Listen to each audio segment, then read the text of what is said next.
Ito ang one card reading mo, Aquarius. Isip mo kailan mo makukuha kung ano yung magpapasaya para sa'yo.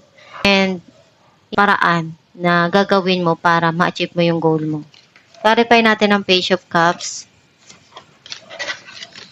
King of Swords, and Ten of Swords. You feel something here na kailangan na bigyan ng tuldok kasi napagod ka na. And may tao na nagbibigay sa iyo ng advice na makatulong dun sa sitwasyon na nangyayari sa buhay mo. And mas gusto mo na lang harapin kung ano yung dumarating sa buhay mo at pag-isipan kung ano yung tama para sa iyo at mga pangarap mo na paano mo maabot yung goal mo sa buhay. And iniisip mo kung ano yung makakabuti para sa iyo